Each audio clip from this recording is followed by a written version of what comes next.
በተለያዩ ቦታዎች ላይ የጀመረ ውጊያ አሁንም ተባብሶ የቀጠለ ሲሆን የአፋብአ ምስራቅ አማራ ቀጠና ሚኒሊክ ዕዝ የደጋው መብረቅ ክፍለ ጦር ከፋሽስቱ አብይ አህመድ ወታደር ጋር በተደረገ ውጊያ የፋሽስቱን ወታደር ወደ መግደያ ወረዳ ስቦ በማስገባት በርካታ ኃይሉን በመምታት ታላቅ ጀብድ ፈጽሞ ድልን ተጎናጸፈ። መረጃውን ከግንባር በስፋት ይዘነዋል፣ ታደምጡታላችሁ። በሌላ በኩልም ደብረ ማርቆስ ከተማ ውስጥ የአድማ ብተና አዛዡን ኢላማ ያደረገ ጥቃት ሲፈጸም ፓዊ ፖሊስ ጣቢያው ላይም ጥቃት ተፈጽሟል።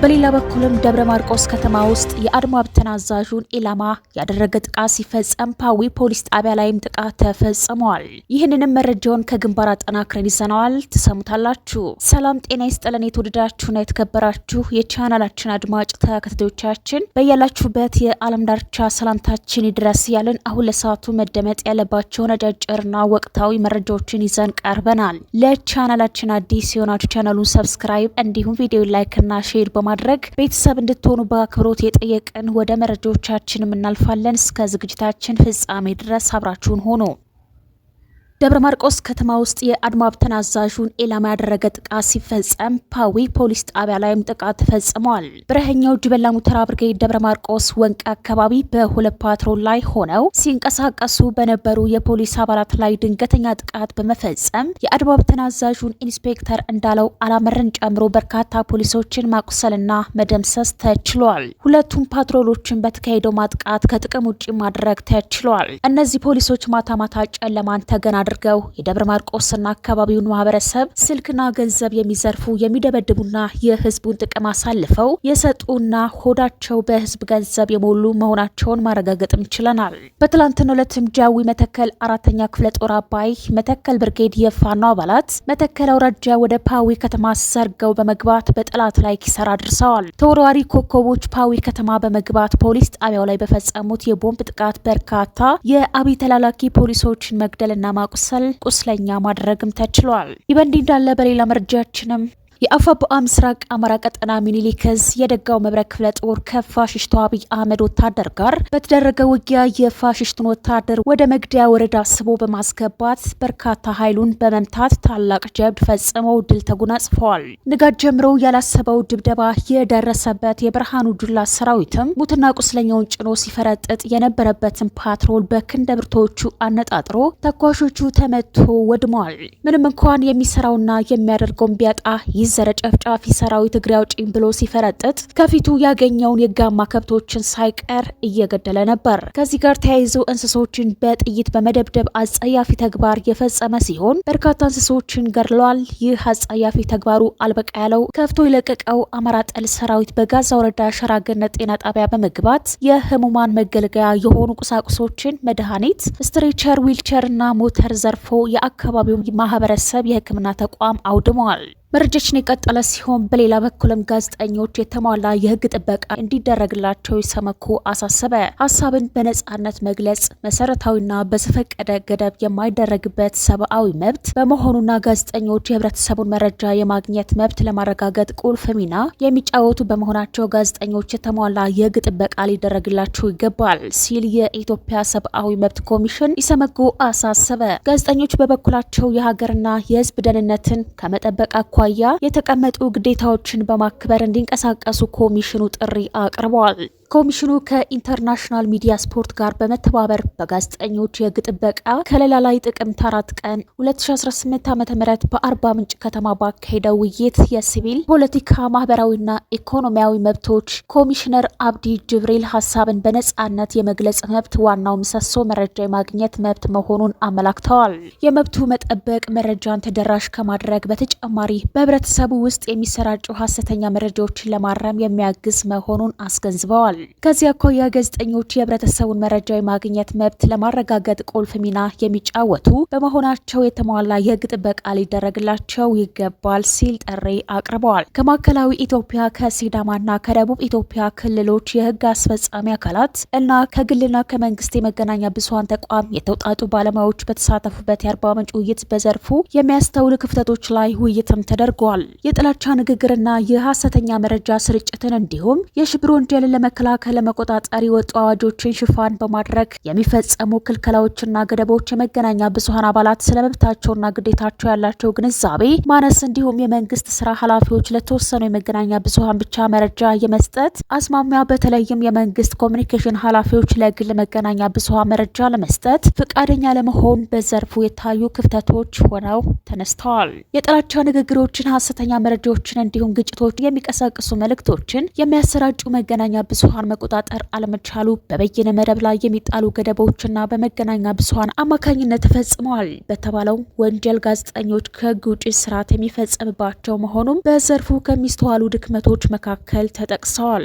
በዞንና በወረዳ ደረጃ በሚንቀሳቀሱና ህግ ተላልፈው በሚል በሚጠረጠሩ ጋዜጠኞችና የመገናኛ ብዙሃን ባለሙያዎች ላይ የሚደረጉ ምርመራዎች መዘግየት፣ የመርማሪ ፖሊሶች አቅም ማነስ እንዲሁም መብቱን በተመለከተ በቂ ግንዛቤ አለመኖር በዘርፉ ያጋጠሙ ያሉ ችግሮች መሆናቸው በውይይቱ ተመላክተዋል። ችግሮችን ለመፍታት በክልሉ ደረጃ ስልጠናና የአቅም ግንባታ ስራዎችን ማከናወን አስፈላጊ መሆኑን ኮሚሽኑ ጠቁሟል። በሌላ በኩል ሀሳብን በነጻነት የመግለጽ መብት ከግዴታዎችና ኃላፊነቶች ጋር የሚመጣ መሆኑን በመገንዘብ ጋዜጠኞችም የሀገርና የህዝብ ደህንነትን ከመጠበቅ አኳያ የተቀመጡ ግዴታዎችን በማክበር እንዲንቀሳቀሱ ኮሚሽኑ ጥሪ አቅርበዋል። በእንዲህ እንዳለ በሌላ በኩልም የኢትዮጵያ ብሔራዊ ምርጫ ቦርድ 7ኛውን ሀገራዊ ምርጫ በመጪው ግንቦት 24 ቀን 2018 ዓ.ም ለማድረግ ምክር ሀሳብ አቀረበ። በምርጫ የጊዜ ሰሌዳ ዙሪያ ከፖለቲካ ፓርቲዎች ጋር ውይይትም አድርገዋል። 7ኛውን ሀገራዊ ጠቅላላ ምርጫ ለማድረግ በዝግጅት ላይ የሚገኘው ብሔራዊ ምርጫ ቦርድ ከ60 በላይ የፖለቲካ ፓርቲዎች ተወካዮች ጋር ባካሄደው ዝግ ስብሰባ በምርጫ ጊዜ ሰሌዳው ላይ ውይይት ማድረጉን ኢትዮጵያ ኢንሳይደር አገኘሁት ባለው መረጃ ገልጿል። በዚህም ቦርዱ 7ኛውን ሀገራዊ ምርጫ በተመለከተ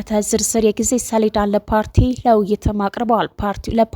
ለውይይትም አቅርበዋል። በቀረበው የጊዜ ሰሌዳ መሰረት ህዳር ወር ውስጥ በምርጫ መወዳደር የሚፈልጉ የፖለቲካ ፓርቲዎችና የግል እጩዎችን ይመዘግባሉ። የምርጫ አስፈጻሚዎችን ዝርዝር ለፖለቲካ ፓርቲዎችና ለህዝቡ ይፋ ማድረግ ህዳር 19 ተጀምሮ በጥር የመጀመሪያ ሳምንት ላይ ይጠናቀቃል። የፖለቲካ ፓርቲ እጩዎች ምዝገባ ደግሞ ከታህሳስ መጀመሪያ እስከ ጥር የመጀመሪያ ሳምንት ድረስ እንዲመዘገቡ ይደረጋል። የምረጡ ቅስቀሳ ከታህሳስ 10 እስከ ግንቦት 19 ቀን 2018 ዓ.ም ድረስ እንዲከናወን የታቀደ ሲሆን ከግንቦት 20 እስከ 23 ያሉ 3 ቀናት ደግሞ ቅስቀሳ የማይደረግባቸው ወይም የጽሞና ጊዜ እንዲሆን በእቅዱ ላይ ቀርቧል። ከዚህ ግንቦት 24 ቀን መራጮች ድምጽ የሚሰጡበት ቀን ይሆናል የተባለ ሲሆን ከግንቦት 25 ጀምሮ ባሉት 5 ተከታታይ ቀናት ደግሞ ጊዜያዊ ውጤት ይፋ እንደሚደረግ ተገልጿል። የምርጫ ውጤት ለህዝቡ ማሳወቂያ ቀን ደግሞ ሰኔ 3 ቀን እንደሚሆን ቦርዱ ማስታወቁን ጣቢያችን ማረጋገጥም ችሏል። በሌላ በኩል 7ኛው ሀገራዊ ምርጫ ረቂቅ የጊዜ ሰሌዳውን አስመልክቶ ከፖለቲካ ፓርቲዎች ጋር በተወያየ ማግስት የፖለቲካ ፓርቲዎች የምርጫ ጊዜ ክርክር የተግባር ልምምድ የሚያደርጉበትን መድረክ ጥቅምት 11 ቀን 2018 ማካሄድ መጀመሩን ቦርዱ አስታውቋል። የተጀመረው የፖለቲካ ፓርቲዎች የምርጫ ጊዜ ክርክር የተግባር ልምምድ እስከ ጥቅምት 14 ቀን 2018 ዓ.ም የሚቆይ ሲሆን የክርክር ልምዱ የፖለቲካ ፓርቲዎች በ7ኛው ሀገራዊ ምርጫ ፖሊሲዎችና ፕሮግራማቸው ለህዝብ የሚያቀርቡበት ስልት እንዲያዳብሩበት የሚያግዝ መሆኑን ዋና ሰብሳቢው ሜላት ወርቁ ኃይሉ ገልጸዋል። ቦርዱ ቀደም ሲል ፓርቲዎች የምርጫ ጊዜ ክርክር ክህሎታቸውን ሊያዳብሩ የሚያስችሉ ስልጠና የሰጡ መሆኑን የገለጹ ሲሆን በዚህኛው መድረክም ፓርቲዎች ቀደም ሲል በወሰዱት የክህሎት ማዳበሪያ ስልጠና ያገኙት እውቀት ተጠቅመው በቀረቡት 16 ርዕሰ ጉዳዮች ላይ በመከራከር የፓርቲዎቻቸውን አቋም የሚያንጸባርቁበት እንደሚሆንም ተመላክተዋል። ይህ በእንዲህ እንዳለ ከባህር ማዶ ወዳገኘናቸው መረጃዎችም ስናቀና የሱዳን ፈጥኖ ደራሽ ኃይል መሪ ጀነራል መሐመድ ሀምዳን ደጋሎ ሄሜቴ ከጎረቤት ሀገሮች የሚነሱ የጦር ጀትና ሰው አልባ አውሮፕላኖች ላይ ኃይላቸውን ጥቃት እንደሚያደርስ አስጠነቀቁ።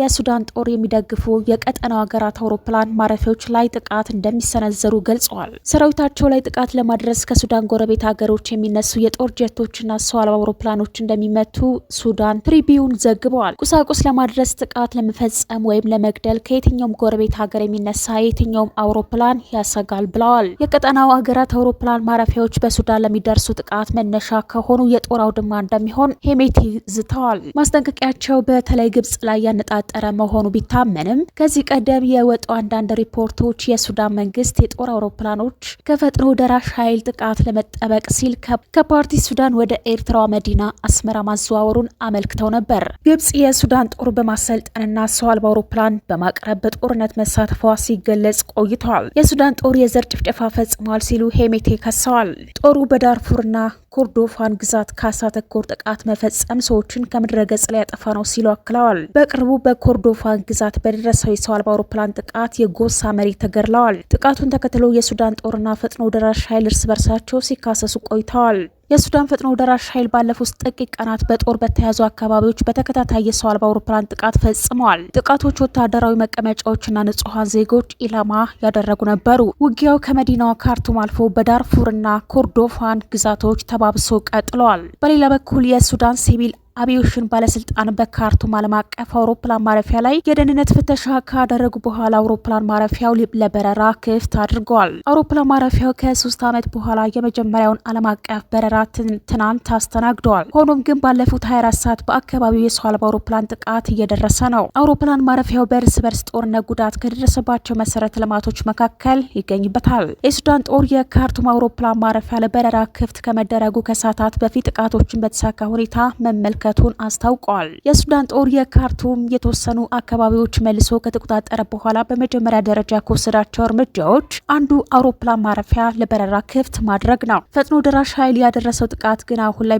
በካርቱም ሕይወት እንደቀደመው የመመለስ እድል ጠባብ እንደሆነ ያሳያል። ሁለቱ ተገዳዳሪ ኃይሎች ካርቱም ለመቆጣጠር ውጊያዎችን አካሂደዋል። የሱዳን ጦር መሪ ሌተናል ጀነራል አብደል ፈታህ አልብሩሃን ከዳርፉር 24 ጋር ባደረጉት ቃለ ምልልስ በሱዳን ቀጣይ ጣፋንታ ውስጥ ፈጥኖ ደራሽ ኃይሉ ምንም ሚና አይኖረውም ብለዋል። የሱዳን ጦር ፈጥኖ ደራሽ ኃይሉን እንደሚረታ የገለጹት አልብሩሃን ሚሊሻዎች ወይም ሌሎች የአማጽያን ደጋፊ በሱዳን ቦታ አይኖራቸውም ብለዋል። አልብሩሃን ይህንን ያሉት ፈጥኖ ደራሽ ኃይሉ የካርቱም አውሮፕላን ማረፊያ ላይ የሰው አልባ አውሮፕላን ጥቃት ማድረሱን ተከትሎ ነው። አውሮፕላን ማረፊያ ከተከፈተ በኋላ ከፓርቲ ሱዳን የተነሳ 180 ሰዎች ያሳፈረው አውሮፕላን በሰላም አርፏል። የሱዳን ፈጥኖ ደራሽ ኃይሉ በ24 ሰዓታት ውስጥ 2 የሰው አልባ አውሮፕላን ጥቃት ፈጽሟል። በቀጣይ አውሮፕላን ማረፊያ በረራዎችን ስለማስተናገዱ ግልጽም አይደለም። የተወደዳችሁ ተከታታዮቻችን ለዛሬ ያዝንላችሁ መረጃዎች እነዚህ ናቸው። ቻናሉን ሰብስክራይብ፣ ቪዲዮ ላይክ እና ሼር በማድረግ ቤተሰብ እንድትሆኑ በአክብሮት እንጠይቃለን።